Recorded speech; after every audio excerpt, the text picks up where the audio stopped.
very much, Mikey.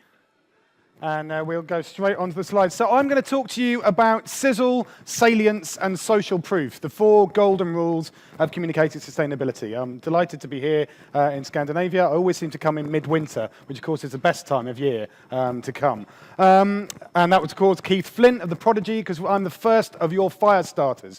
So I'm going to try and be a little bit provocative and a little bit challenging about the way we go about doing communication around sustainability. He also has the same balding pattern as I do, and obviously the hair is green, which is very on topic. Our mission at Futerra is to make sustainable development so desirable it becomes normal. And I've been doing this for quite a long time. I co-founded Futerra 13 years ago. And the old joke I always tell is that when I first started working in sustainability, it was a bit like wetting yourself whilst wearing a dark suit. No one noticed, but it gave you a warm feeling inside. Now we say that working in sustainability is like teenage sex. Everyone says they're doing it. Very few people actually are. And those that are doing it quite badly. And these are old jokes, but I'm an environmentalist, so I recycle them. And groan. You're allowed to groan.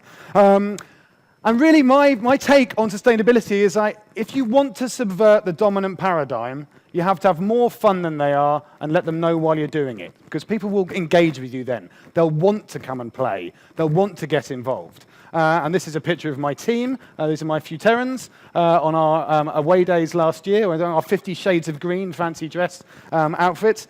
And I think you agree, we embody that kind of aspirational sustainability. We work with businesses from all over the world, large-scale multinationals to big campaigning organizations to various different government departments.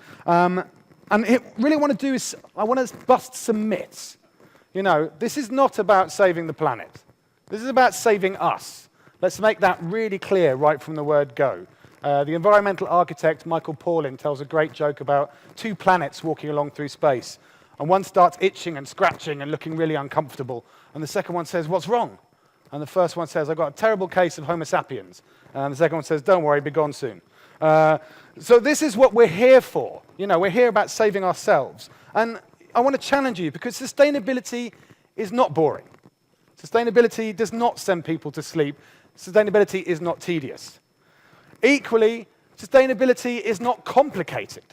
It needn't be complicated. We work in a very interdependent and interconnected world, but it doesn't have to be that complicated. And it also doesn't have to be difficult. If it feels like you're trying to ram a square peg into a round hole, maybe you need to change the shape of the hole. And that's about as philosophically deep as we will get this evening. And finally, no one's interested in sustainability. Well, that's not true. If you think people are not interested in sustainability, you're communicating it wrong, because everyone cares. And everyone has a way to be engaged in the biggest challenge of our times. So really, if we want to do things better, we also have to do better things. So this is not just about efficiency and improvement and little baby steps and incremental changes. This is actually about reimagining the way we do things. And in particular relevance for the events sector, where you have technology transforming the way you engage. We've had an amazing day exploring some of those different avenues. Nothing is set in stone. We live in an age of very rapid change. And as a consequence of that, many of us can end up in denial, because change is scary, whether it's climate change, whether it's technology change, whether it's biodiversity loss, or all these other environmental and sustainability challenges we face. Denial is a very attractive place to be, because it means you don't have to change. You don't have to act. You don't have to respond to those pressing challenges.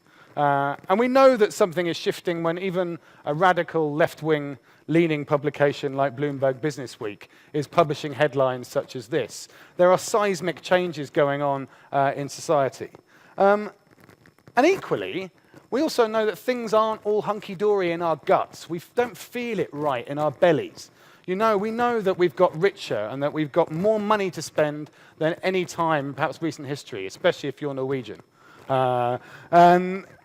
And really, the thing is, we're actually not getting any happier. So our growth in economics and our growth in profit and our growth in wealth isn't actually making us any more satisfied in life. So we have to ask ourselves a question: if that growth is what is destroying the planet around us, what is the point of it if it's not making us any happier?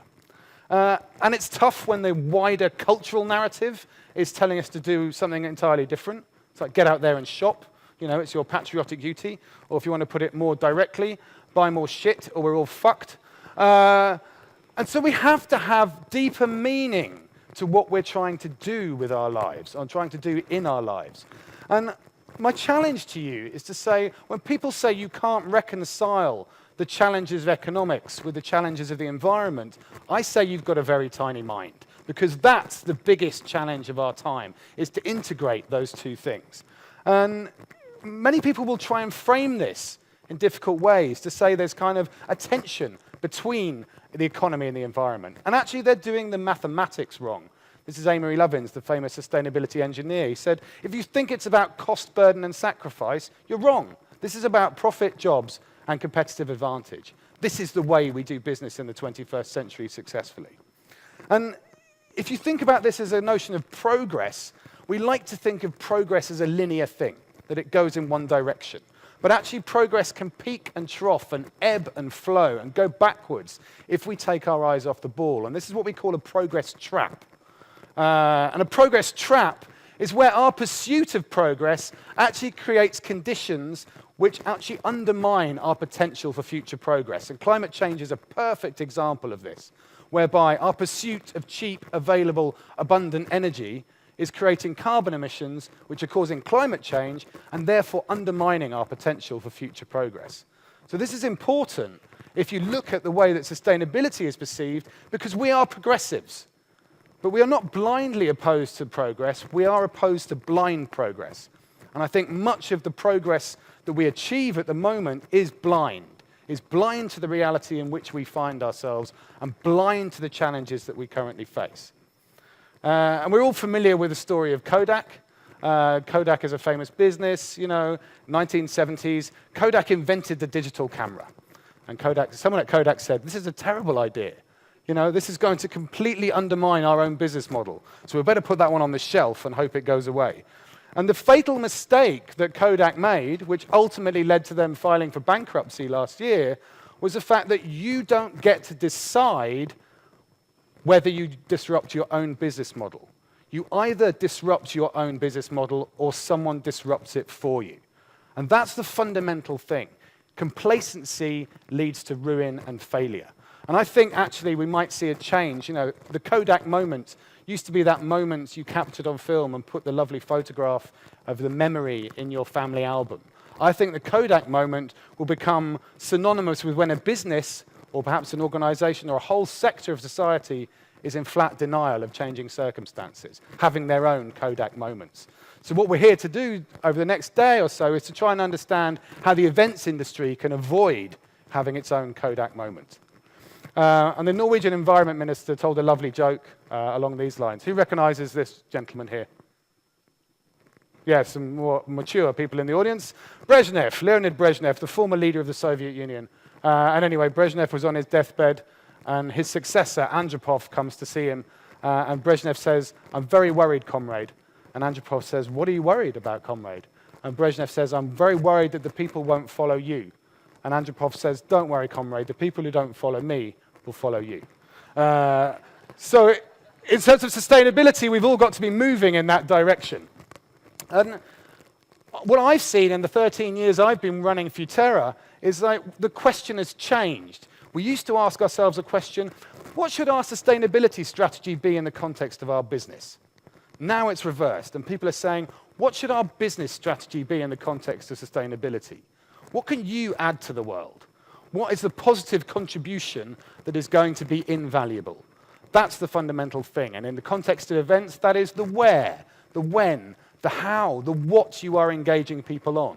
It's rediscovering that core sense of purpose, which, as Guy said, and we're already framed today around, is that there is enormous value in bringing people together, but we have to get the best out of them in order to justify the large impacts involved, particularly in terms of transport, but also in the hosting and the venues of the things we put together.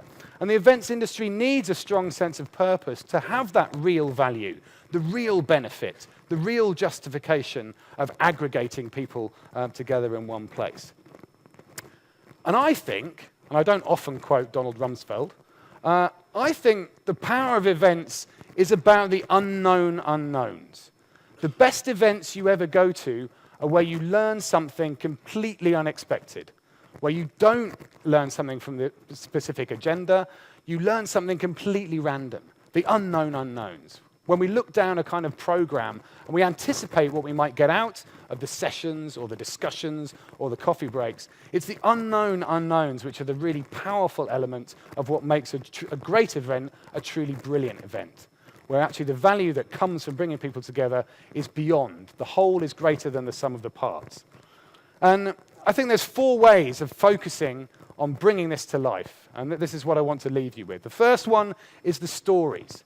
The stories are absolutely vital. The stories we tell ourselves around sustainability are the way we will learn and share and disseminate sustainability. I use the example here, the story of the Rainbow Nation that Nelson Mandela told to bring together South Africa in the post-apartheid era. We need stories about the journeys we make to events, where we are holding events, how we are holding events, the processes of bringing together people. We need stories which will resonate and reflect and ripple out from around sustainability. The second point I want to make is we've got to sell the sizzle. This is synonymous with the way that Futerra goes about communicating sustainability, and this is always about positive visions of an aspirational, attainable future. And we took this from a very famous hot dog salesman in the United States, Elmer Wheeler, who said, if you want to sell the sausage, you don't sell the sausage itself, you sell the sound of it cooking on the grill, the smell, the anticipation, the aspiration. Otherwise, you're literally selling a dead pig. And I think on sustainability, we can often be very good at selling a dead pig. We're not selling the excitement, the buzz, the kind of the doing things better, smarter, more innovatively. Thirdly, I want to talk about salience. And salience is a word which means tangibility, visibility, being able to see the difference that's being made. This is an enormous green wall on the Rubens Hotel in London. You know, a massive, great showcase of green urban design. And we need that type of salience. And the salience can be fun, you know, like the human-powered dance floor at Club Watt in Rotterdam. You know, actually people engaging in an active way with generating the energy for their own event without making any judgment calls on people's dance moves. But you can see the battery being charged up on the left-hand side there. We need to actively engage people in the sustainability of our events. This is another lovely one. This is called Sleeping Around from Belgium, which is the pop-up capsule hotel, container hotel, which can be moved all over the place. Very low footprint, very flexible. You can take the event to your audience with a container hotel. And finally, just the way that we get people to interact with recycling. Let's have some fun. Let's use humor to engage and change behaviors. And I'm sure we'll be talking a bit more about that in the context of nudge in one of our other Firestarter talks.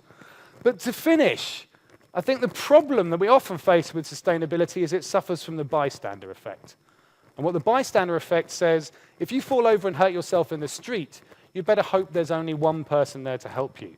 Because if there's just one person there, they go, he's fallen over in the street, I'll go and give him a hand. If there's a whole crowd, everyone says, he's fallen over in the street, I really hope someone else goes and helps him.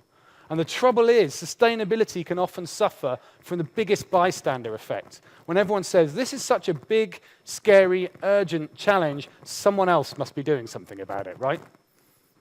And that someone is all of us, individually and collectively. And that's what we need to change.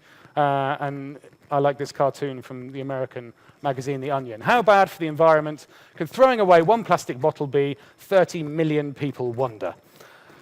And really, my kind of conclusion here is to say to all of you that when you probably got into the events industry, you probably had some kind of dream about putting on the best events, the most exciting events, the most dynamic events, the events which had soul and craft and creativity and meaning and purpose. And what I say is that actually sustainability is all about that. And that's the best way of encapsulating your change. So don't abandon those dreams of what you wanted to do with your careers. Rediscover them, re-enliven them, and reinvent them.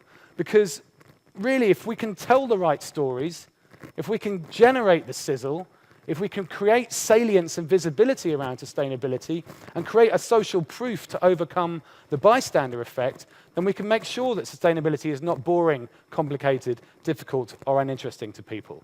And in the words of William Shakespeare, all things are ready if our minds be so.